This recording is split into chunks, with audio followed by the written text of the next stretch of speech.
welcome to Kaleidoscope for yet another edition and another book. And this time we go a little different. We're on the cusp of wedding season. And despite a global pandemic, one thing that has not dulled Indian senses that it is our big fat Indian wedding. And it's still the one thing that gets us excited and happy in the most horrible of circumstances, and I think a global pandemic would count for that. Although, of course, our weddings have been shrunk now, and there are limitations on the number of people who can attend these festivities. But the joy, the fervor, the religiosity almost when it comes to the wedding is uniquely Indian.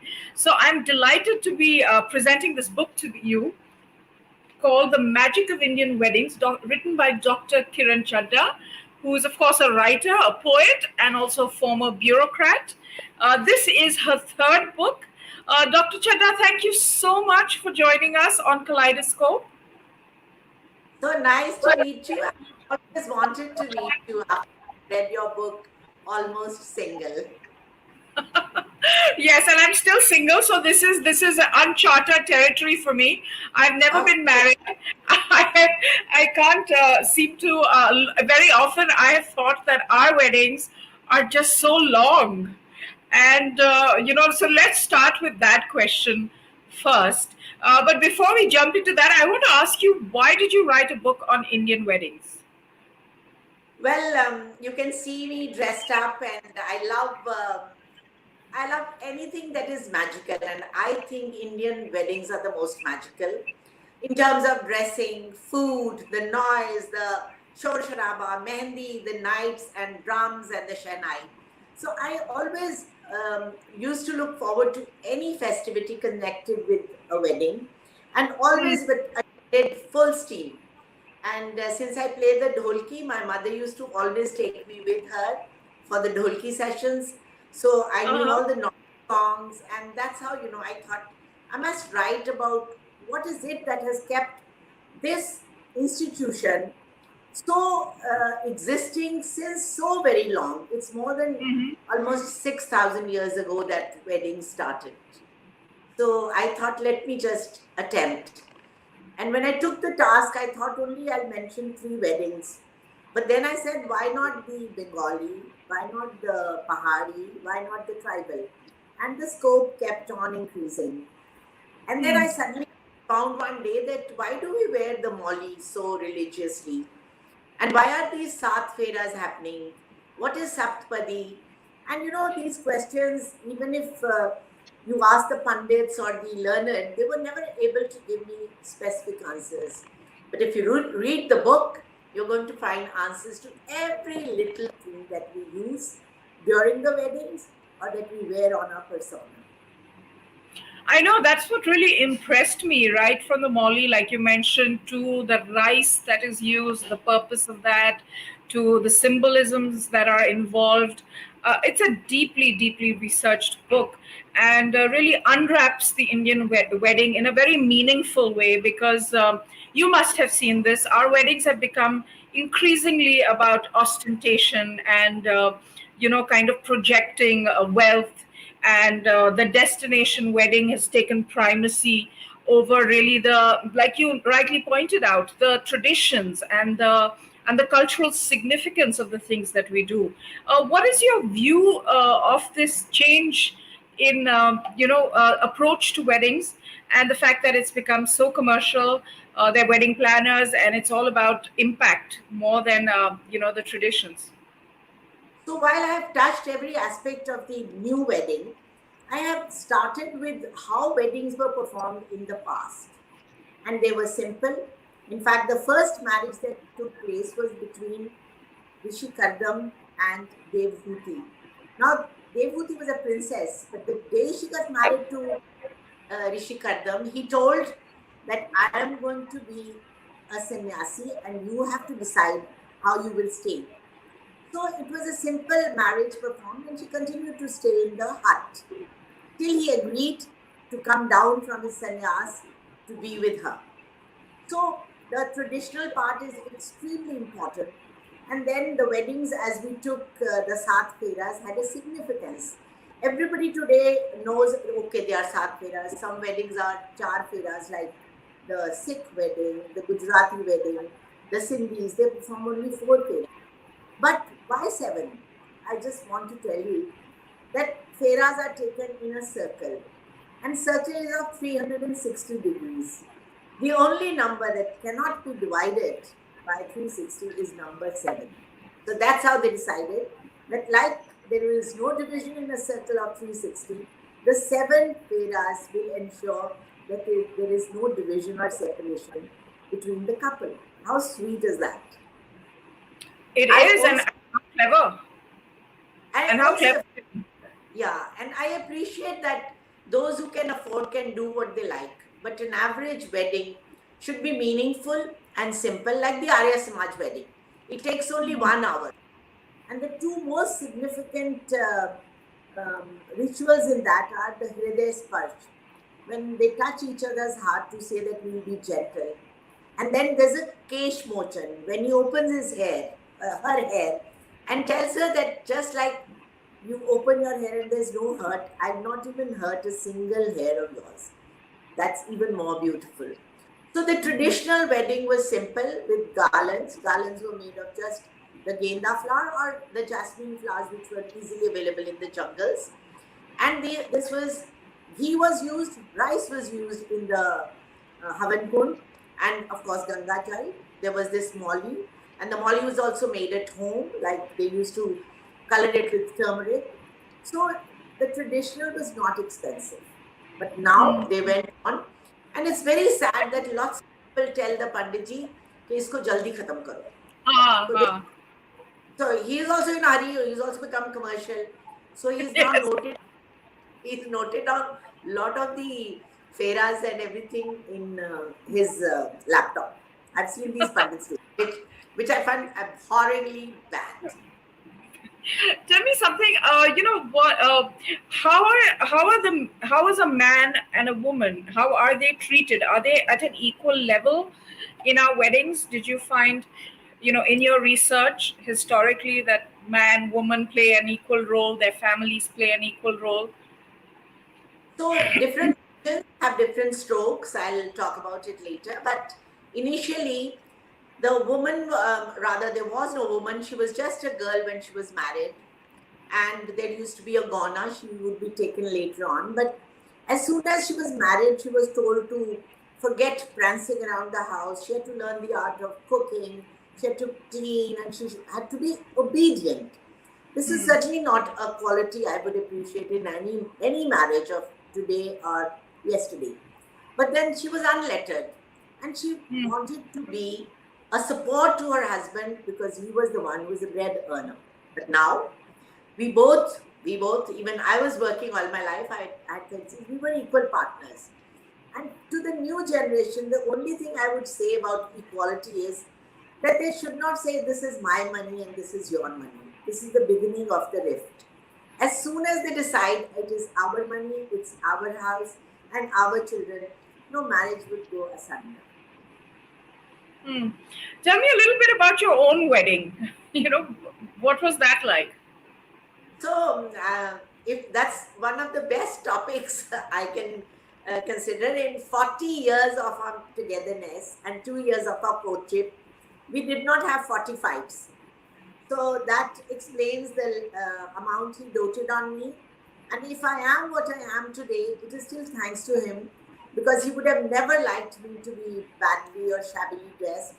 And his favorite word was, when I would say, no, this time I'm going with my friends on a trekking tour, he would say, "Jaise aapko acha lagta hai." And it was this support that we were separately posted, but I continued to study. He was abroad when I was in India. I was abroad when he was in India. We looked after children. Even the children were separated.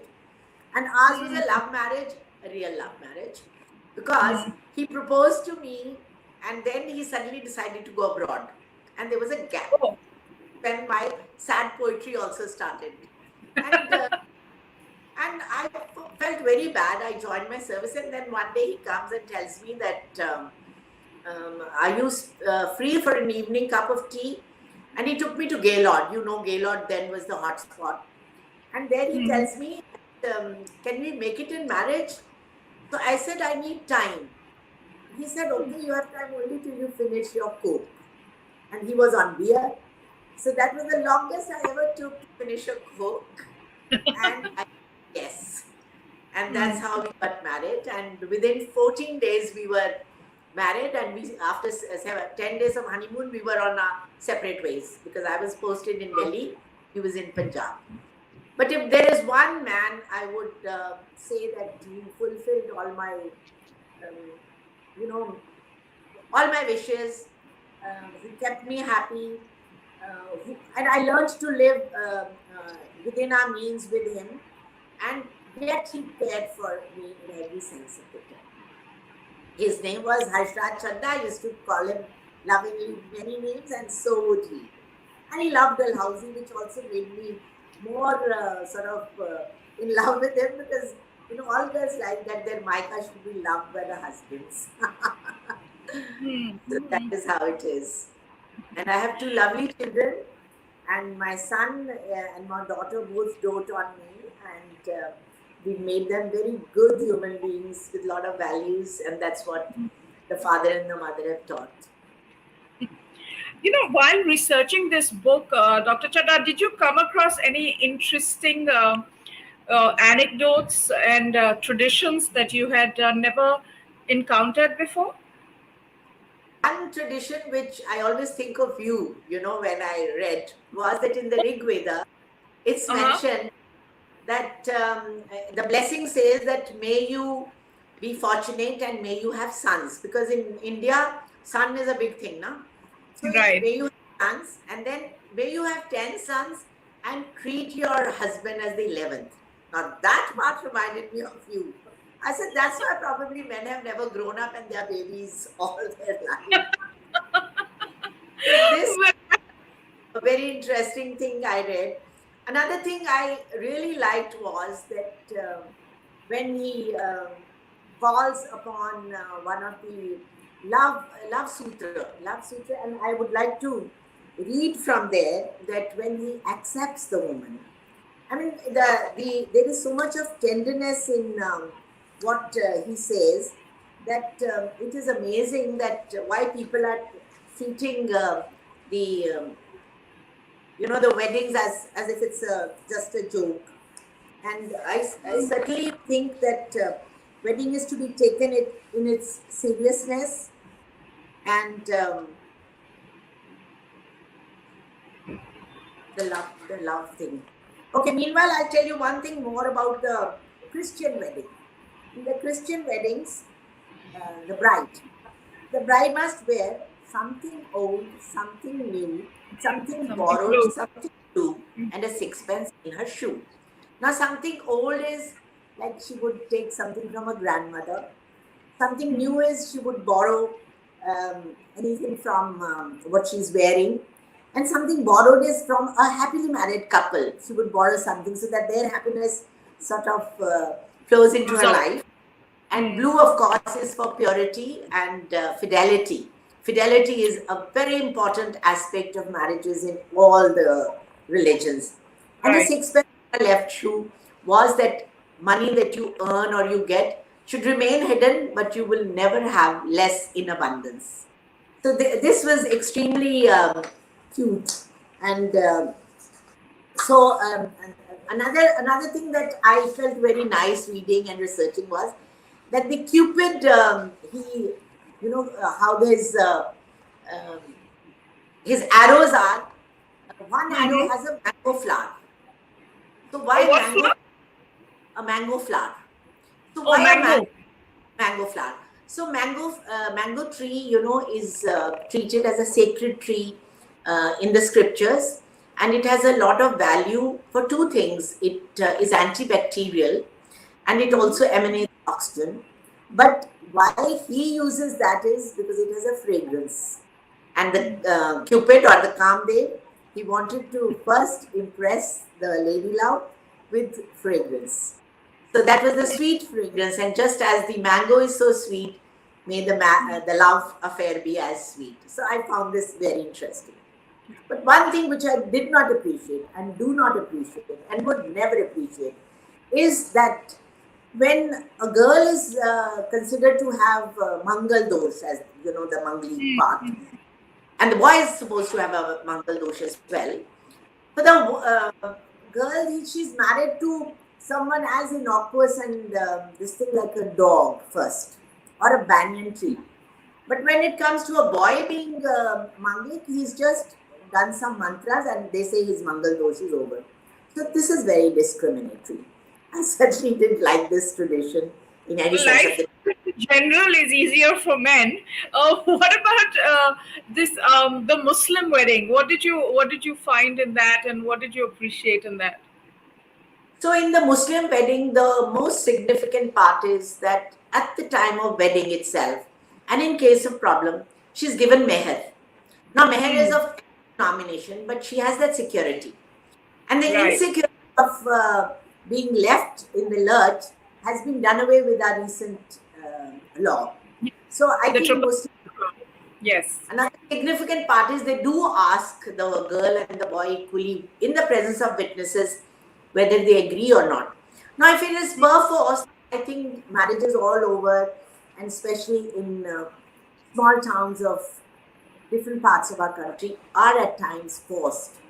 Like we know of the cups, all they have done.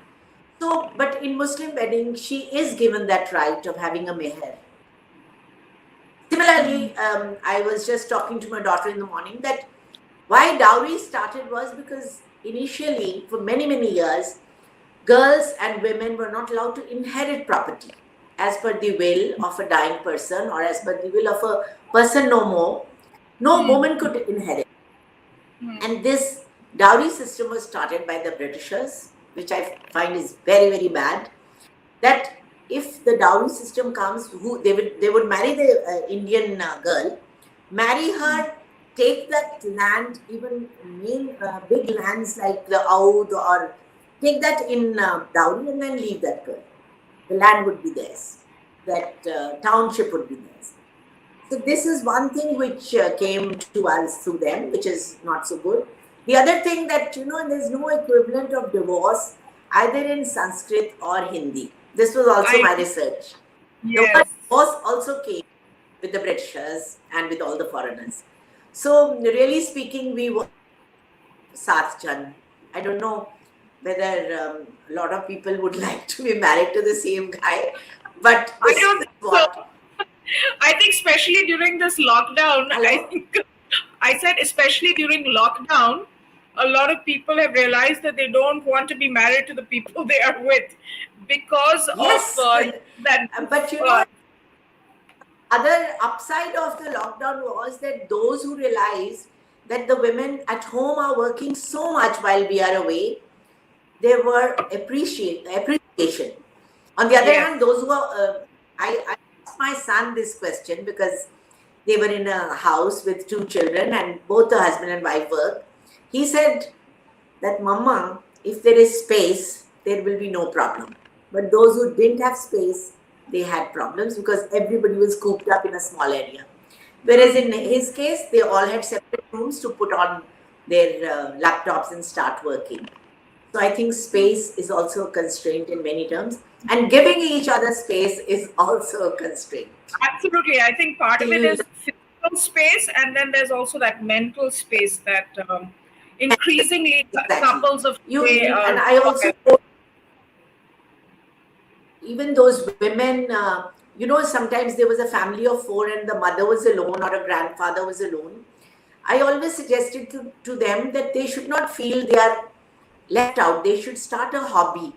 And gardening is something anybody and everybody can do.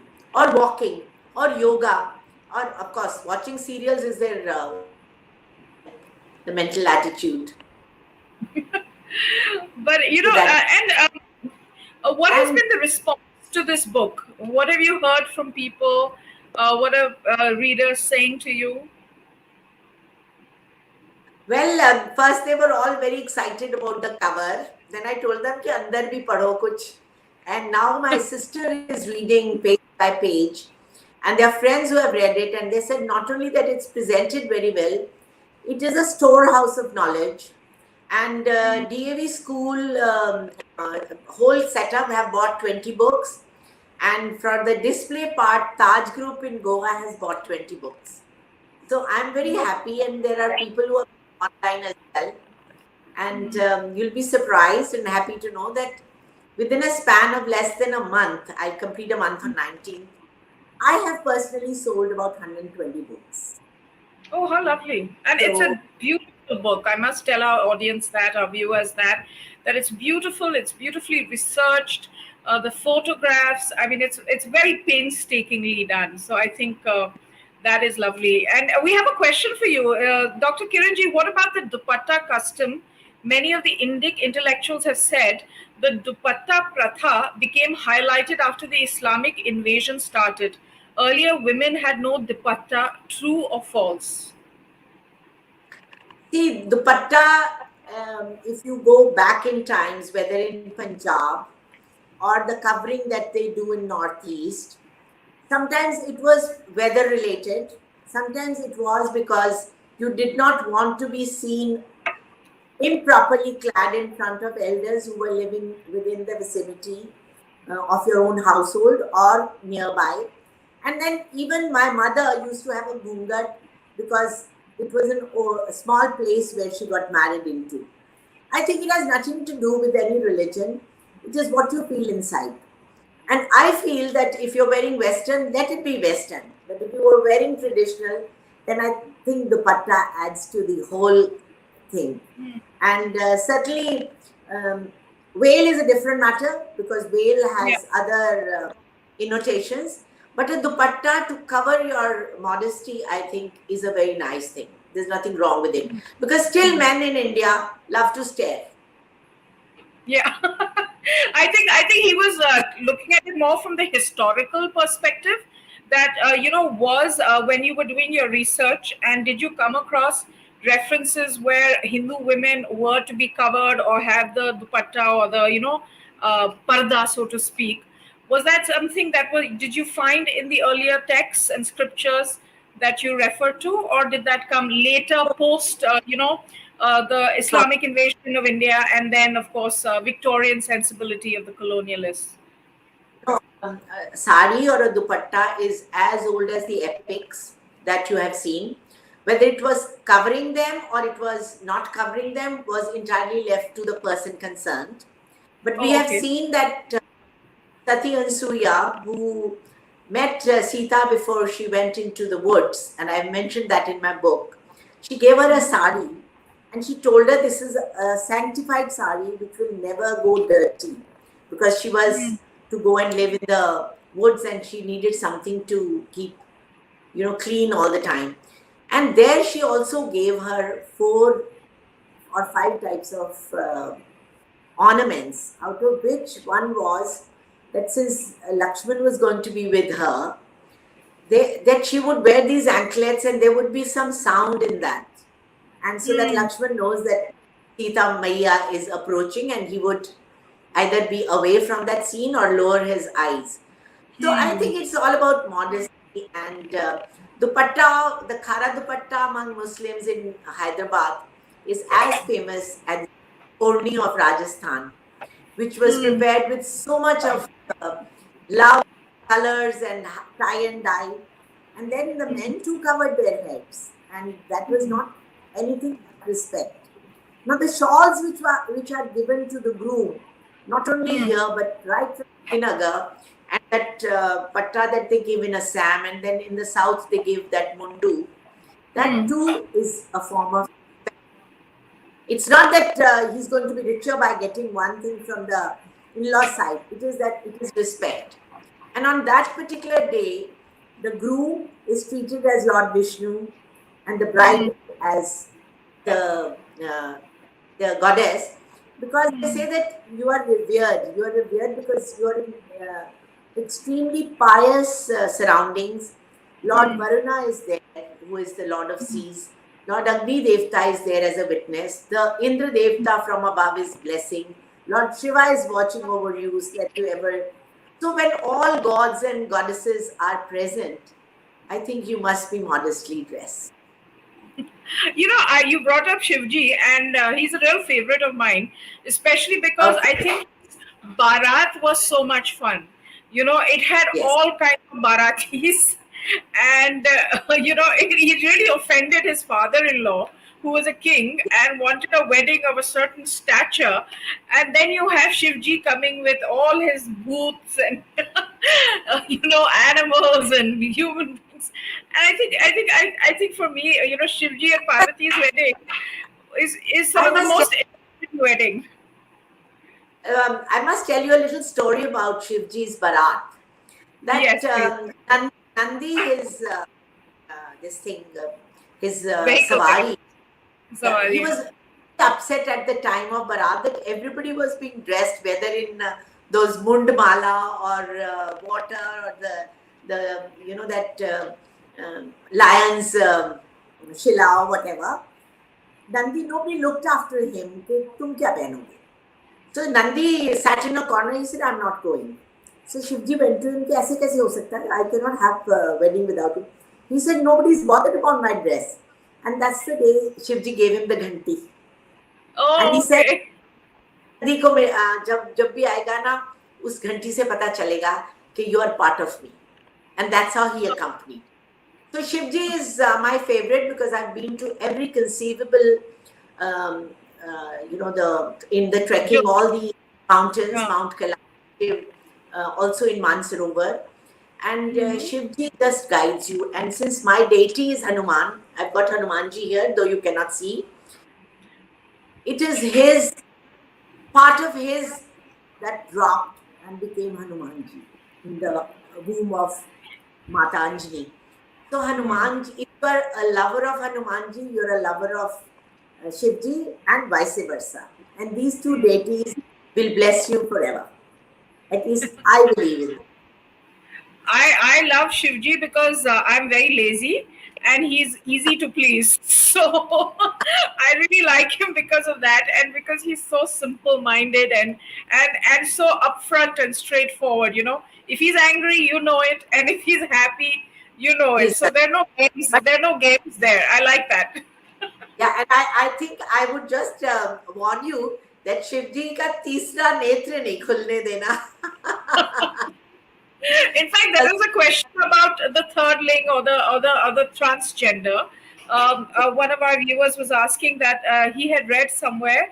Oh wait, here's the question. He heard from Gopi Shankar Madurai, an intersex activist, in a podcast that Tritiya Prakriti people, that is LGBTQ people, had their own unique wedding customs in the scriptures.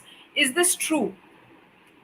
See, that is one community I have not touched because it required a research of a different kind. But I have mentioned that today, each to his own. I have mentioned the live-in relationships, and I have mentioned that anything which is as per the thinking of that person should be allowed. That's the independence and equality I have in mind. So this subject is going to be part of my research in my next book, where I'm going to talk about teenagers. So I think I got to learn and look forward to that. So I did not touch this subject for all the nuances concerned. And also it is a research. I didn't want to be giving half-baked information. Sure. What I have written with a lot of conviction, lot of research. I've not only met these people who are from the states, I have met the Pandits, I've met Arya Samaj experts, I have read their almanac and all that, and even a Granthi Sahib in Chandigarh I met, who explained to me the ins and outs of the Lama, the Punjabi Sikh Lama. So this is one subject. I think I'd like to reserve my comments. But anything about the book, you're most welcome. I also the final question is really what are the three traditions that we should or can include in our weddings to make them much more meaningful and connected with our cultural inheritance? So one thing which impresses me most is a Manipur wedding, in which while the priest is chanting some mantras, the bride-to-be is putting in a string for a garland the jasmine flowers. And with each flower that she strings into a garland, the mantra is for their long married happy life. And she also thinks of Radha Krishna as she goes through this whole tradition. And she prepares two garlands, and one is for herself and one is for the husband to be. And I think that is the most sweet thing to do for any bride to be. And the second tradition that I would certainly like is the equality that is practiced in some of our among our tribals and in the islands, where there is no dowry system, and the child can take the name of the father or the mother, and whosoever stays at home looks after the house in those tribal among the tribal people. And the third tradition, which I really appreciate, is that the Gujarati women, they prepare food for for the house in which the wedding is to take place. So not only relatives, but neighbors also pitch in. They bring food every day, whether it's nashta as they call it, or whether it is bread or puris or halwa or thepli or whatever, into the house where wedding is going on. And they offer it wholeheartedly because they say that wedding of a child is a wedding of their own child life. So I think these traditions would keep everyone happy.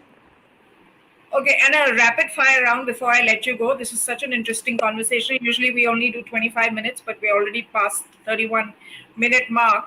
But which is the wedding, which are the loudest weddings? Which area community has the loudest weddings? I think I know the answer to that, but I'll Punjabis, ask.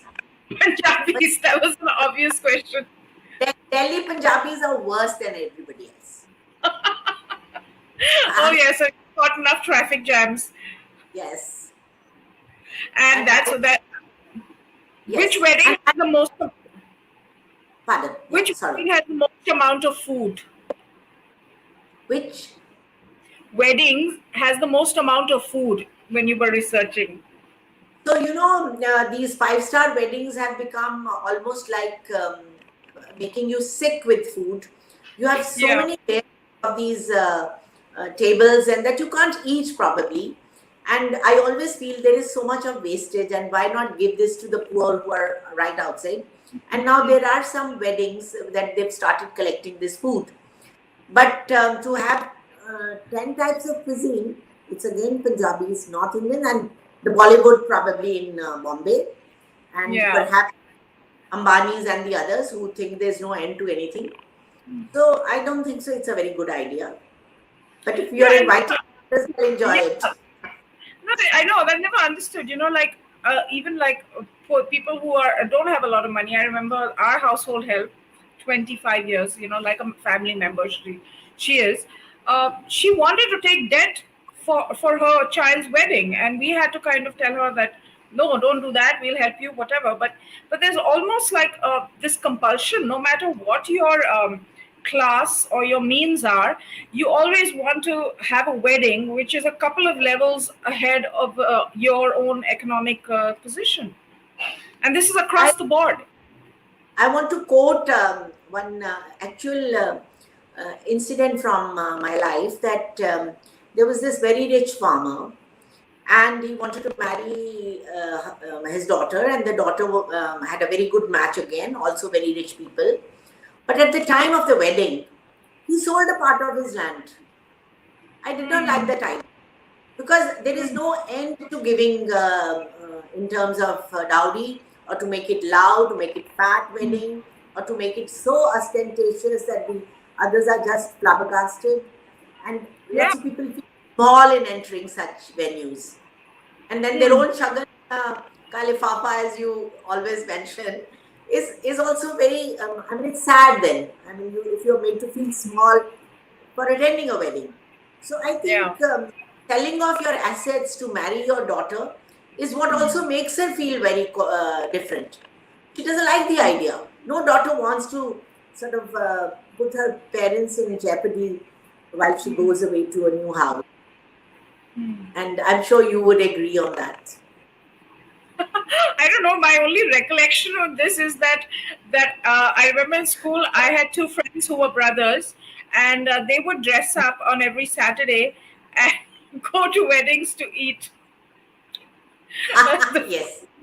But so there, I met them recently and they said that they'd done it again like a couple of months ago. I said, "Are you serious?" Because they used to do it in school. And I said, "You're yes, clearly just barging. trapped." But Yeah.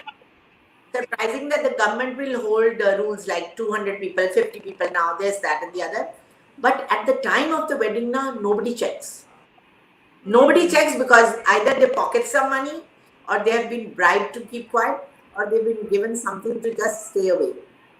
So this is also true of music. When you play music beyond 12 and here in Yeah. Chhatarpur, be so strict.